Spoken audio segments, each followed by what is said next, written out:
Good afternoon, Miss Maria Gloria.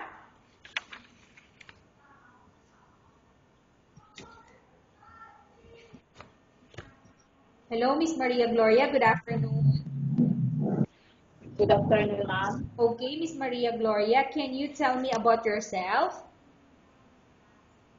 I am Maria Gloria Umula. I'm 27 years old. I am married. I have two children.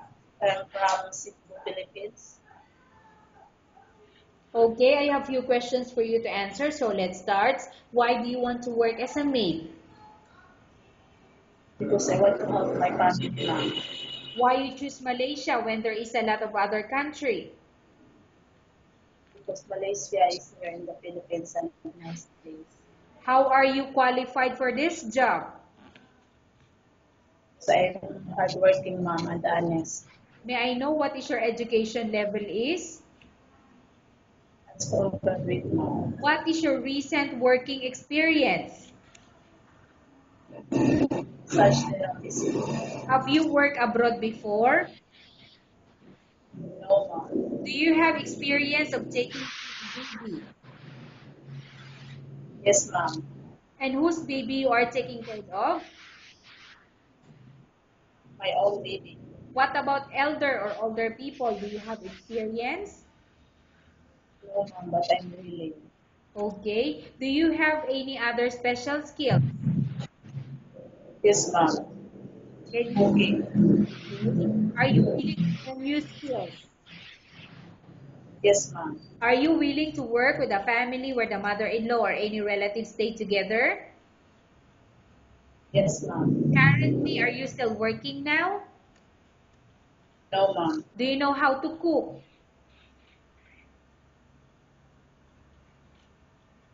Maria Dolor, do Yes, you know how to ma'am. cook?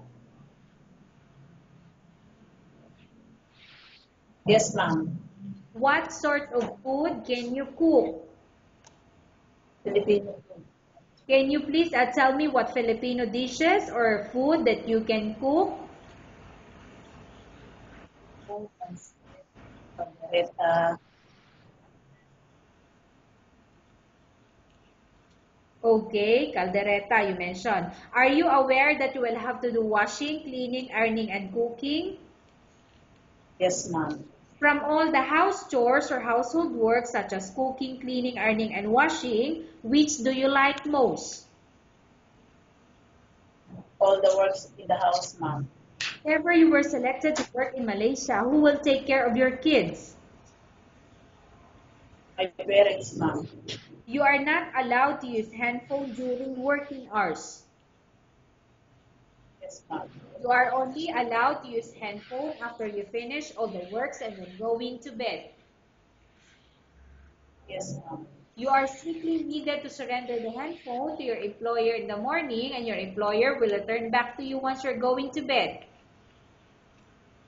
Yes, ma'am. If every employer finds out that you're using or using your handphone and it's affected your work performance, your employer will confiscate your handphone and you're not allowed to hold it anymore. Instead, your employer will allow you to call to your family 3 times in a month. You're only allowed to bring normal phone and you're not allowed to bring smartphone. Are you agreed for the terms and condition? Yes, ma'am. Are you agreed to the rules and regulation for the handphone?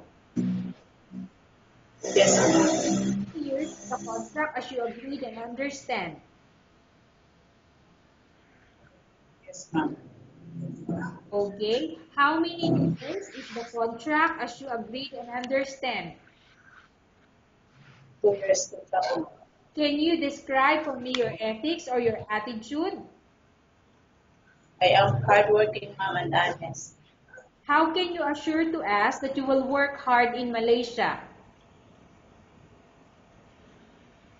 I finish my contract, ma'am, and I do my best. Okay.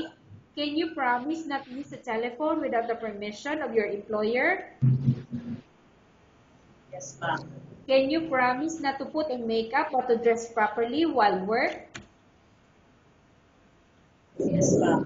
Can you promise not to invite friends and relatives without the consent of your employer? Yes, ma'am. Can you promise not to ask for advance salary from your employer under any circumstances? Yes, ma'am. Do you really understand the rules and regulation of the agency? Yes, ma'am. Do you pay any placement fee for you to come to Malaysia to work as a maid? No, ma'am. Do you have any history of sickness, example breast cancer or any other illness? None. None, Do you ma'am. suffer from any skin diseases, allergy, or physical defect? None, ma'am. Have you suffered from any serious illness? None, ma'am. Do you smoke? No, ma'am. Have you undergone any operation or surgery? No, ma'am. Are you medically fit? Yes, ma'am. Are you in any medication? No, ma'am. Are you allergic with any food? No, ma'am. Are you prepared to work for the employer of any race? Yes, ma'am. Are you prepared to eat the type of food taken by your employer? Yes, ma'am. Are you afraid of being left alone in the house? No, ma'am. Are you afraid of dogs or other pets? No, ma'am. Can you promise to work according to instruction from your employer? Yes, ma'am. Do you have any immediate family working in Malaysia? No, ma'am. Okay, Miss Maria Dolor, we have finished our question section. Let's go to case study. I have a case study for you and I want you to answer me truthfully. Upon arrival in Malaysia within 6 months, if ever any of your family members pass away, what will you do? Will you continue to work till finish your contract or you will go back? Continue. I continue my work, ma'am, until I finish my contract. Tell us about yourself and why do you want to work in Malaysia as domestic helper? I am Maria Gloria Mula. I am 27 years old. I am married. I have 2 children. Them from Cebu, Philippines. I want this work, ma'am, because I want to help my family and support my children. Okay, Miss Maria Dolor, what do you want to tell to your employer who watching your video? Morning, ma'am. I want, please help me. Please help me, sir, ma'am. I want this.